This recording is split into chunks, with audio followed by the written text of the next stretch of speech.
Viewers, welcome to YouTube channel the physics lab and my name is Hemant Kumar. आज हम बात करेंगे magnetic effect of electric current का lecture number 4, जिसके अंदर हम बायो-सैवर्ट्स लॉ की जो लास्ट एप्लीकेशन है magnetic effect on axis of a circular coil carrying current. मतलब कि आपके पास इसमें एक सर्कुलर कॉइल है, उसके अंदर क्या कर रहा है, करंट फ्लो कर रहा है और जो कोई भी पॉइंट है वो कहाँ पे है, एक्सिस पे है।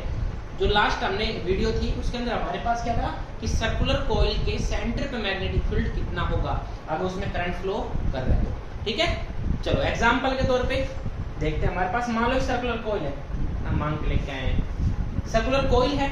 जो लास्ट आपके पास एप्लीकेशन नंबर 2 है वो क्या कहते हैं कि सर्कुलर कॉइल में करंट फ्लो कर रहा है तो उसके सेंटर पे मैग्नेटिक फील्ड कितना होगा। क्लियर है? लेकिन ये बोल रहे कि आपके पास एक सर्कुलर कॉइल है, इसमें करंट फ्लो कर रहा है तो कोई भी पॉइंट है P, वो मान लो यहाँ पे है, सेंटर से x डिस्टेंस दूर है, वो पॉइंट यहाँ पे है, तो यहाँ पे मैग्नेटिक फील्ड कितना होगा हमें पता लगाना है। अब बात नंबर 2, क्योंकि बायो-सैवर्ट्स लॉ है तो आपको पता है कि बायो-सैवर्ट्स लॉ किस पे विश्वास करता है, वो विश्वास करेगा कि आपके पास जो करंट कैरिंग कॉइल है उसमें हम क्या ले रहे हैं, कोई भी करंट कैरिंग जो है उसमें हम एक स्मॉल लेंथ एलिमेंट लेंगे ना, DL। याद है आपको DL का यूज हमने हर जगह उसमें किया है। तो चलिए स्टार्ट करते हैं, लेट्स स्टार्ट। ये आपके पास हमने माना कि करंट कैरिंग कॉइल है। 3D तो हम इसको बना नहीं सकते ना, तो आपको 2D के अंदर है ये लोग, हमने इसको क्या कर दिया। ठीक है, और ये इसका सेंटर है O और इसकी रेडियस है, हम हमारे पास रेडियस हमने क्या मानी, इसकी A मानी। ठीक है, A रेडियस है और कोई भी x डिस्टेंस पे ये पॉइंट है आपके पास P। क्लियर है? तो यहाँ पे हमें क्या कैलकुलेट करना है, मैग्नेटिक फील्ड। चलिए चलो भाई, अब सबसे पहले जो डिस्टेंस है वो आपके पास है x, तो सबसे पहले हम क्या लिखेंगे कि let us consider a circular coil carrying current. मान लो इसमें करंट है वो I फ्लो है। क्लियर? सेंटर है ये O, ठीक है, with centre O and P point is placed at A distance x from the centre. Clear है? ये लैंग्वेज लिखने के बाद है, जो लैंग्वेज का बहुत ही मेन रोल होता है इसमें। अब हमारे पास ये बताया हमने सब कुछ कि हमारे पास एक सर्कुलर कॉइल है, इसकी रेडियस A है और P पॉइंट है वो कहाँ पे है, x डिस्टेंस पे है फ्रॉम सेंटर O। क्लियर है? नाउ अब हमें क्या करना है, बायो-सैवर्ट्स लॉ। अब बायो-सैवर्ट्स लॉ क्या बोलता है कि भाई हमें तो करंट एलिमेंट लेना पड़ेगा, तो हमने यहाँ पे 2 करंट एलिमेंट मानेंगे, एक को बोलेंगे C और एक को हमने बोल दिया D। कैसे क्यों किया देखो अभी बताएंगे बाद में। और मान लो तो इस करंट एलिमेंट से जो डिस्टेंस होगी P पॉइंट की वो, और सिमिलरली D पॉइंट से डिस्टेंस होगी कुछ। क्लियर है? अच्छा मेरे को बताओगे ये Cp क्या होगा, Cp कितना होगा आपके पास, Cp आपके पास होगा भाई ये होगा, ये पाइथागोरस थ्योरम बन गई, तो under root a square plus में x स्क्वायर, तो ये भी under root a square plus में x स्क्वायर। ये आपके पास एक डायग्राम इसका, और हमने बोला ये जो एंगल बन रहा है ये फाई है। ठीक है, डायग्राम में आगे चलो आप सबसे पहले इसकी कहानी देखते हैं इसको। भाई इसकी वजह से मैं मैग्नेटिक फील्ड निकालूंगा, तो मैग्नेटिक फील्ड की डायरेक्शन कहां जाएगी, इधर जाएगी। इसको मैंने बोल दिया dp। क्लियर है? स्मॉल, क्योंकि स्मॉल लेंथ एलिमेंट है तो मैग्नेटिक फील्ड भी क्या होगा, स्मॉल होगा। d की वजह से जो मैग्नेटिक फील्ड जाएगी उसकी क्या होगी, ये हमने इसको बोलते हैं dp डैश। 2 चीज हमें पता चली। ठीक है भाई, चलिए फिर आगे देखते हैं। आपके पास इधर जा रहा है, x एक्सिस है।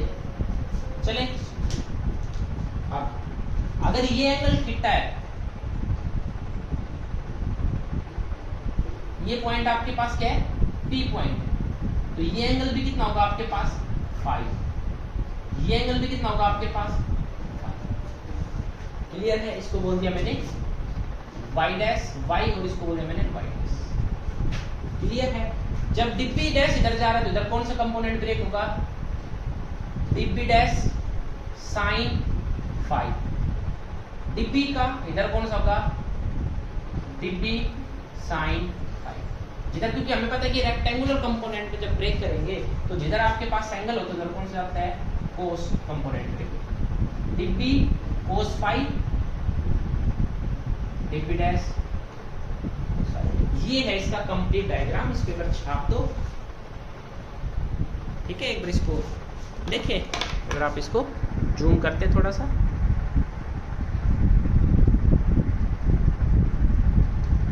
ठीक है, एक बार ये डायग्राम इसको क्लियरली देख लो। ये है आपके पास डायग्राम, फिर हम शुरू करेंगे। चलिए ठीक है, क्लियर। चलो अब हम स्टार्ट करेंगे डेरिवेशन। हमने बोला कि magnetic field at point P due to small current length element C। ठीक है, हमने C करंट लेंथ एलिमेंट की वजह से निकालना है मैग्नेटिक फील्ड, क्योंकि करंट लेंथ एलिमेंट तो जो डिब्बी आएगा आपके पास वो क्या आएगा, फॉर्मूला क्या होता है बायसर्ट्स लॉ मैग्नेटिक फील्ड का, क्या बोलते हैं कि d B is equal to mu naught upon 4 pi I dl sin theta upon में r स्क्वायर। आपके पास ये होता है मैग्नेटिक फील्ड का फॉर्मूला। तो d B is equal to mu naught upon 4 pi, current क्या जा रहा है I, लेंथ एलिमेंट कितना है dl sin थीटा अपॉन में r स्क्वायर। r यहाँ पे क्या होता है डिस्टेंस, और डिस्टेंस कितनी है आपके पास r स्क्वायर की जगह, चलो r स्क्वायर से लिखेंगे अभी, r स्क्वायर की लिखूंगा मैं a स्क्वायर प्लस में x स्क्वायर का स्क्वायर, ठीक है भाई, अंडर रूट का स्क्वायर। अच्छा यहाँ पे जो थीटा है, थीटा एंगल आपको पता होगा क्या होता है, लेंथ एलिमेंट से करंट एलिमेंट से जो पॉइंट पे निकालना है वहां तक का जो एंगल बनता है, ये एंगल जो है ना थीटा होता है। क्योंकि हमने सपोज किया कि जो रिंग है वो बहुत स्मॉल है, छोटी सी, और पी पॉइंट यहाँ पे तो जो एंगल है ये लगभग 90 डिग्री हम मानते हैं, एज्यूम करते हैं नियरली 90 लगता है। तो as a is very small, a small मतलब सर्कल आपके पास रिंग है वो छोटी है, तो थीटा इज इक्वल टू 90। तो आपके पास जो डिब्बी आया म्यू नॉट आई dl अपॉन में 4 पाई a स्क्वायर प्लस में x स्क्वायर, ठीक है, क्योंकि साइन 90 कितना होता है 1। यहां तक छाप दो, क्लियर है, साथ के साथ उतार दो। अब हम क्या निकालेंगे, magnetic field at point P due to small length element D। ठीक है, मैग्नीट्यूड है सिर्फ आपके पास, डायरेक्शन का भी मैंने जिक्र नहीं किया है, वो तो यहाँ पे आपको समझा दिया एक बार, क्या पे ना लगे कि पता नहीं क्या कहानी गा दी, क्लियर है। तो ये आपके पास हो गया। चलो बोर्ड हमारे पास छोटा है तो इसमें थोड़ा एडजस्ट करेंगे, ठीक है, तो आप भी यहाँ छापने के बाद हम इसमें क्या चेंज करेंगे, करंट एलिमेंट D। अब D के ऊपर निकालेंगे, D के ऊपर हमारे पास क्या बन जाएगा डिब्बी डैश, तो डिब्बी dash mu naught upon 4 pi I dl sin theta, ये सेम रहेगा, सेम सब कुछ, यानी डिब्बी डैश आपके पास क्या है डिब्बी के बराबर है, ये सब कुछ सेम ही तो है। तो ये आपके पास क्या आ गया डिब्बी डैश, इसको नाम दे दो इक्वेशन नंबर 2 और लास्ट वाली को दे देना इक्वेशन नंबर 1। क्लियर है, ठीक है भाई, चले आगे। अब तुम कहोगे सर जी इस पे हमने 2 क्यों लिया, हमने एक स्मॉल लेंथ एलिमेंट क्यों नहीं लिया। देखो भाई, मान लो आपके पास ये रिंग है, तो ये वाला आपस में क्या होगा कि ये कैंसिल हो जाएंगे, ये सारे जितने भी कोस थीटा वाली टर्म है ना, ये सारे हम क्या कर देंगे कैंसिल। देखो अब हमें ऐसे क्या पता चला कि जो डिब्बी है किसकी इक्वल है, डिब्बी डैश के आपके पास क्या आया इक्वल आया। चलो आगे देखो, अब हम यहाँ पे कुछ एक लैंग्वेज का यूज करेंगे कि आपके पास ब्रेक द डिब्बी डैश एंड डिब्बी into rectangular component.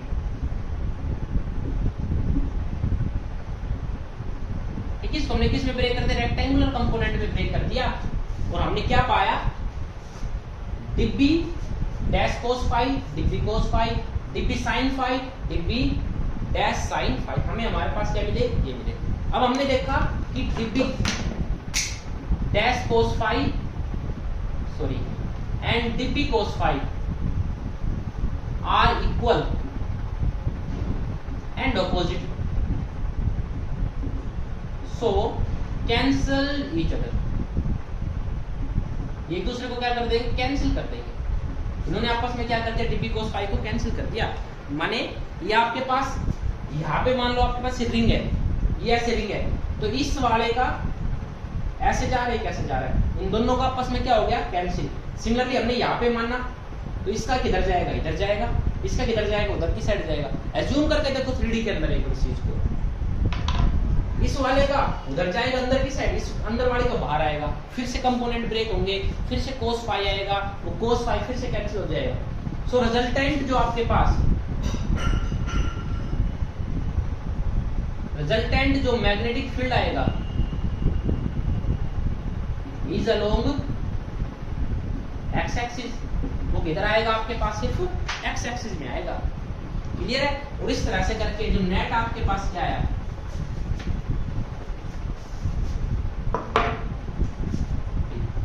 So net magnetic field at point P, magnetic field at point P due to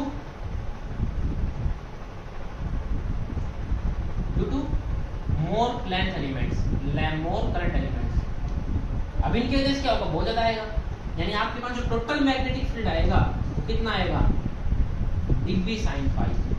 बस यही जान हुआ आप दो की वजह से dB डैश sin फाई और dB sin फाई, यहाँ पे मैंने दो और ले लिए, उनकी वजह से इधर आया, और चार ले लिए, उनकी वजह से टोटल इधर आ रहा है, क्योंकि cos फाई वाले सारे टर्म कहाँ क्या हो जाएगी, कैंसिल हो जाएगी। और आपके पास रेगुलर कितना आएगा, टोटल D आएगा, जो मैग्नेटिक फील्ड कितना आएगा, कंप्लीट dB sin फाई सारा आपके पास आएगा। और dB यूज याद करो कितना आया था आपके पास, dB आपके पास क्या था, mu naught upon 4 pi I dl upon में क्या था, dl अपॉन में x स्क्वायर प्लस में a स्क्वायर। क्लियर है? आपके पास इक्वेशन नंबर 2 थी, है ना। और sin फाई भी मैंने यहाँ पे लिख दिया। अब जो आपके पास b आएगा क्या आया, mu naught upon 4 pi, integration करेंगे थोड़ा सा, I x स्क्वायर प्लस में a square sin phi integration of dl। अब मैं क्या करूंगा, इंटीग्रेशन ऑफ dl किया, ठीक है। अब यहाँ पे छोटा सा चेंज होगा, क्या साइड में करके लिखेंगे, जो इंटीग्रेशन ऑफ dl होगा, भाई dl ये है, ये आपके पास dl है, ये भी आपके पास क्या है, dl है, dl है, dl सबका ऐड करते करते क्या बनेगा, सर्कमफेरेंस ऑफ सर्कल। मतलब dl का जो इंटीग्रेशन आएगा क्या आएगा, 2 पाई a, है ना, a यहाँ पे रेडियस है तो 2 पाई r होती है, तो यहाँ पे a है वो। और sin फाई क्या आएगा आपके पास, ट्रायंगल के अंदर देखो फाई, साइन क्या होता है, साइन थीटा, परपेंडिकुलर अपॉन में हाइपो, है ना, पाकिस्तान भूखा पैसा हिंदुस्तान आ रहा है। तो ये आपके पास P और H, परपेंडिकुलर क्या आपके पास A, हाइपो क्या है ये, यानी कि A अपॉन में हाइपो कितना आपके पास, under root x square plus में, इसको मैं यहाँ पे क्या कर दूंगा, कैलकुलेशन लंबी नहीं है, कंफ्यूज नहीं होना, क्योंकि बहुत से जो बच्चे इस डायरेक्शन में कंफ्यूज रहते हैं, पता नहीं क्या करते हैं। जो आपके पास B आया, ये B क्या आया, mu naught upon 4 pi I upon में x square upon a square, sorry x square plus में a square multiply by sin phi क्या बन गया, a x स्क्वायर प्लस में a स्क्वायर अंडर रूट को मैं लिख दिया 1/2 मल्टीप्लाई बाय dl को क्या लिख दिया 2 पाई a। देखो पूरा एक स्टेप वाइज है ना।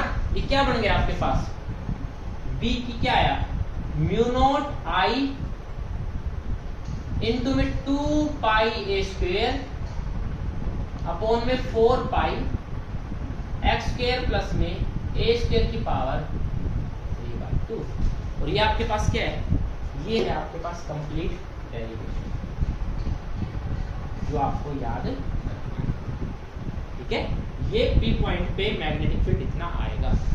इसके अंदर हम क्या करेंगे, यदि आपके पास नंबर ऑफ टर्न्स n है, अगर बहुत ज्यादा बार मैंने वायर को 5 बार लपेट दिया, तो एक बार लपेट, एक सर्कुलर वायर की वजह से, कॉइल की वजह से इतना आएगा। अगर मैंने उसको 5 बार रोटेट किया, टर्न्स लिया है 5 टर्न्स, तो 5 की वजह से क्या आएगा, मल्टीप्लाई बाय 5। तो if there are n turns,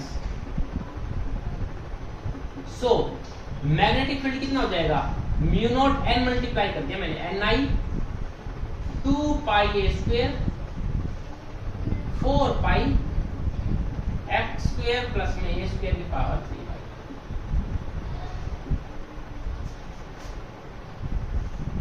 clear है ये चीज यहां तक? तो यहां तक आपके पास है ये मैग्नेटिक फील्ड आ गया। ठीक है भाई, अब इसके बाद हमारे पास दो केस है, इसके स्पेशल केस हम उनकी बात करेंगे। एक बार मैं सबको यहाँ पे रब कर रहा हूँ, यहाँ तक आप करके इसको छाप।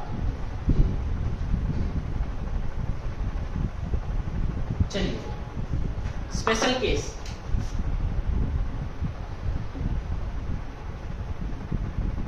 नंबर 1 स्पेशल केस क्या बोलेगा, इफ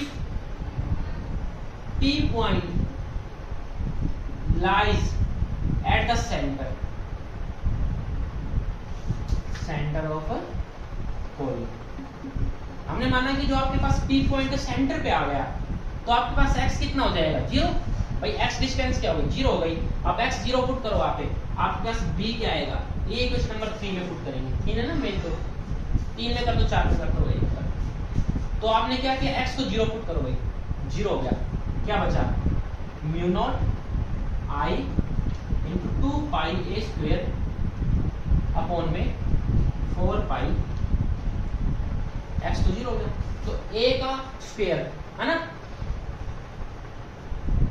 और बाहर क्या है 3/2 है ना भाई।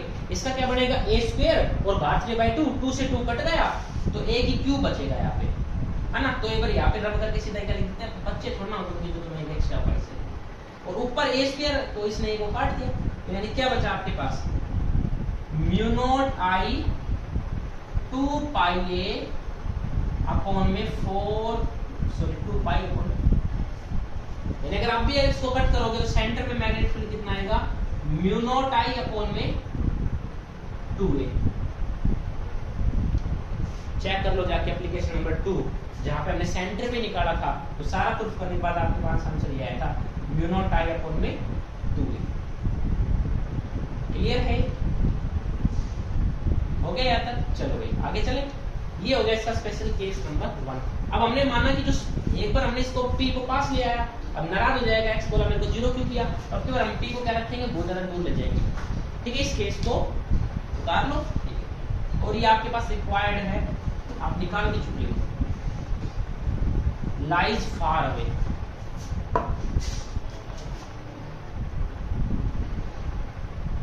Far away from centre.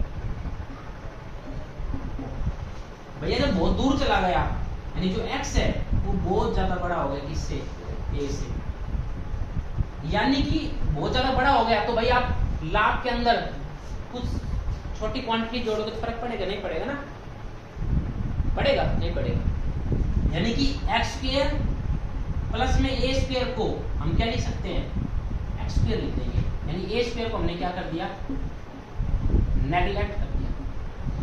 ठीक है, क्वांटिटी मान लो आपके पास ये 1000 है, आपके पास 2 है, तो आपने बोल दिया 1002, तो मेनली 1000 ही बोल देंगे तो कोई फर्क नहीं पड़ेगा। मैथ में मत यूज कर देना इसको, कभी मैथ में भी लगा दो फॉर्मूला, एक्स स्क्वायर प्लस ए स्क्वायर एक्स स्क्वायर, ये छोटा है ना। कभी मैथ में क्वेश्चन आ जाए, बताओ 500 प्लस में 1 कितना आया ना, 0.1 कितना आएगा, कभी कभी सभी 500 आएगा। ये बहुत ज़्यादा छोटी क्वांटिटी है, तो इसको हमने नेगलेक्ट कर दिया। फिजिक्स वाले सर ने कहा ऐसा नहीं है, ठीक है, स्पेशल केस है ये, स्पेशल केस इसलिए वर्ड यूज किया, स्पेशल है, स्पेशल ट्रीटमेंट दिया हमने। चलो भाई पुट करते हैं, देखो बी आपके पास क्या आएगा, mu nought I 2 pi A square, ऊपर तो ए स्क्वायर रहेगा, कभी ऊपर वाले को नेगलेक्ट नहीं करेंगे, इस वाले को करेंगे सिर्फ 4 पाई, अब यहाँ पे एक्स स्क्वायर मल्टीप्लाई बाय 3/2, यानी आपके पास ये क्या बनेगा, 2 से 2 फिर से कट गया, तो आपके पास क्या बनेगा, एक्स की क्यूब बनेगा। मैं फिर कह रहा हूँ इस ए स्क्वायर को नेगलेक्ट नहीं करना, क्योंकि ये इसके कंपैरिजन में छोटा है, अकेला तो है ये कुछ। ठीक है भाई, अब इसमें से आप कुछ चीज दिख रही है आपको, हाँ दिख रही है, देखो पाई ए स्क्वायर, याद करो पाई आर स्क्वायर, सर्कल इसका क्या होता है, एरिया होता है ना, तो इसको क्या लिख दूंगा, म्यू नॉट अगर आपके पास n टर्न्स है तो n से मल्टीप्लाई कर दो, कोई फर्क नहीं पड़ता अगर n को आप रखो है मतलब n i a स्क्वायर 2 को मैं आगे ले आया अपॉन में 4 पाई x की पावर क्या कर देना ये, अच्छा बड़ा ए आएगा, सॉरी एरिया ए यहाँ पे क्या आपके पास एरिया है। और हाँ NIA इसको बोलते हैं मैग्नेटिक डाइपोल मूवमेंट, जो आप आगे पढ़ोगे इस चीज को, तो आपके पास जो B आएगा, B का फॉर्मूला आएगा म्यू नॉट इंटू में 2m अपॉन में 4 पाई x की पावर क्यूब। ये फॉर्मूला आपको लेके याद रखना है, म्यू नॉट अपॉन में 4 पाई 2m अपॉन में x की पावर क्यूब। ये m क्या है, मैग्नेटिक डाइपोल मूवमेंट इसको बोलते हैं। आगे पूरा टॉपिक ही है मैग्नेटिक डाइपोल मूवमेंट का,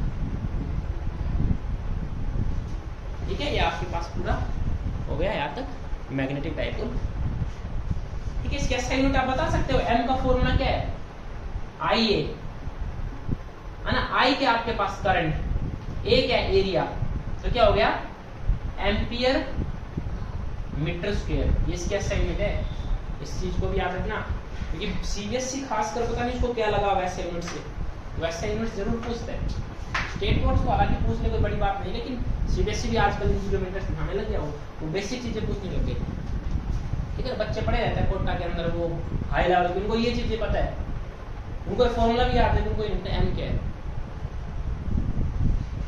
ठीक है। तो आपके पास ये यहाँ तक क्लियर है, यहाँ तक। चलो अगर अब हम क्लियर है, हो गया, ठीक है। यहाँ तक आपके पास ये डेरिवेशन पूरा हुआ। हाँ, इसमें एक चीज और दी हुई इन्होंने बोला क्लॉक फेस रूल के बारे में जिक्र किया है, हालांकि ज्यादा मेन वो चीज नहीं है, उसको हम 10th में पढ़ लेते हैं। क्लॉक फेस रूल को क्या बोलते हैं, क्लॉक फेस रूल वो बोल रहे कि अगर आपके पास किसी भी लूप में करंट है, अगर वो एंटी क्लॉकवाइज है, एक लूप में वो क्लॉकवाइज है, ठीक है, इसको क्लॉकवाइज है, इसको एंटी क्लॉकवाइज, तो बोल रहे जिसमें एंटी क्लॉकवाइज होगा वो नॉर्थ पोल की तरह बिहेव करेगा, और जिसमें क्लॉकवाइज होगा वो साउथ पोल की तरह बिहेव करेगा।